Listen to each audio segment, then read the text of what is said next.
is Wendy. I am with Cannin Plannin, and you guys are here on my channel, which is Time Management Tips for Direct Sellers with Wendy. And I'm excited to be hanging out with you guys today. We are going to be talking today about how to utilize the trade method. Now, if you have been following Cannin Plannin for a while, this is not going to be necessarily new information for you, but it is going to be a good refresher for you. And I apologize for my lighting today, and I'm not going to complain because we have snow on the ground and it is currently 12 degrees outside. The sun is shining and it's beautiful, but it happens to be shining right in my back door. And it's a glass window, so I had to put a slat in front of it. So I've got these nice, fun little lines across my face, and my lighting is all wonky for today. So I apologize for that in advance.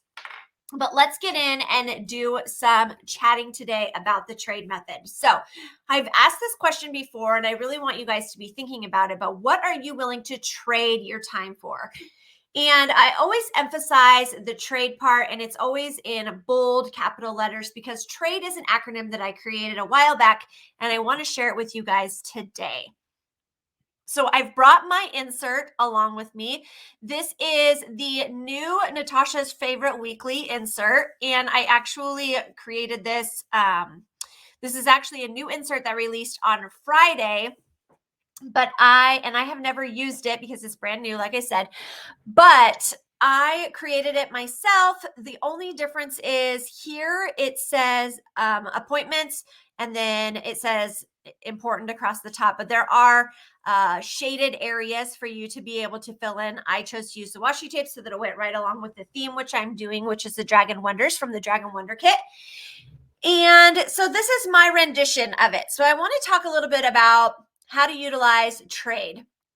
I'm going to start with what the T stands for.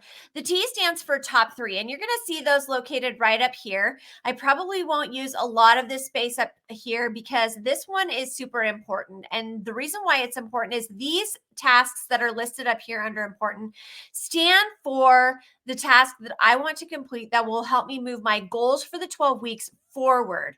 So I have a couple of things that I'm working on. I'm doing a PDF layout for a vendor event course that I'm creating.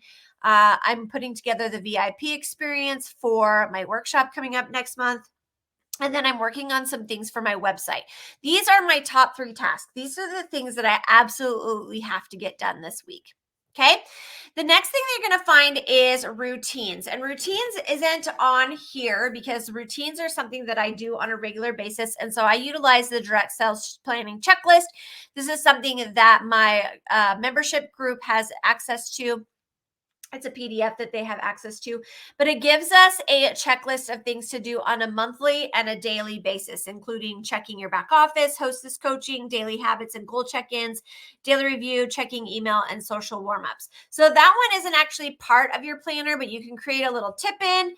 A tip-in would be taking this and attaching it with a piece of washi tape on one side. You could do it on this side, and then you could just tip it over and be able to make marks on it. Always like to laminate things that are a routine checklist because you can just mark them off with a vis-a-vis pin or a dry erase marker.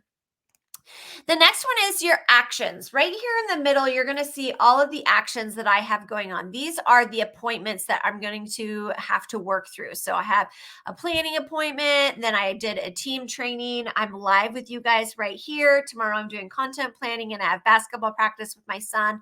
But actions are also those things that you have to work on in your business. So for me, it's writing newsletters. It's creating my content plan. It's doing my hostess coaching. It's doing a content plan for my paid membership group. It's doing a book review club that we're doing in that group. It's doing some check-ins, doing a refill club, and you can't see that because of my little banner there.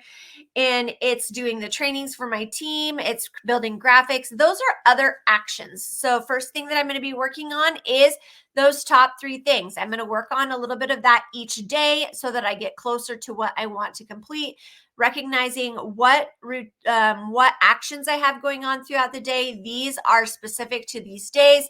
These are ones that with this particular insert are just going to flow to the next when I have time to work on them. Okay.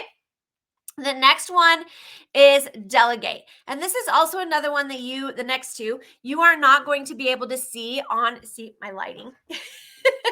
You are not going to be able to see on a planner, because the purpose of delegation is for you to give away an opportunity for somebody else to grow into a skill, whether that's your kids and the chores that you do, whether it is a downline member that you can give a $10 task to. If you listen to Brenda Stir, she talks about the difference between a $10 task and a $10,000 task, and being able to recognize what you need to do because you are the face of your business, and what you can give away, maybe to a virtual assistant, or maybe a family member, a team member, or somebody that is close to you that can help you with a certain task that you might need to have done. And then the last one that I want to share with you guys today is eliminate.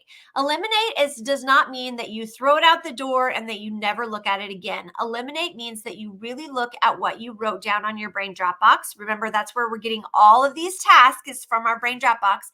You're going to take a look at that brain drop box and you're going to say, hey, what on this list do I absolutely not need to do right now? We're going to table that for a later date and look back at it when we have time to really think through that process, or maybe when we're in a position to put together that particular task. So one thing that you can do with an eliminate task is to have a page at the back of your planner. I use a to-do list, and on the back of my to-do list insert is a to-do way later. So if I am in a particular training and an idea sounds like something that I want to try in the future, but it's not currently in my lane, I will write that down. I will write where I heard it so that I can go back and relook at it later. I will also take a look at things that maybe I need to do for projects in my home, or maybe there's things within my business that I need to go back and they're not perfect yet, but it was done. And now I need to go back and revamp that to make it flow the way that I want it to flow. These are all things that you're going to look at or add to your eliminate list. So let's go back through those 5 things for your trade. First one is top 3. What things are you going to be working on this week that have to do with your top 3 for your business?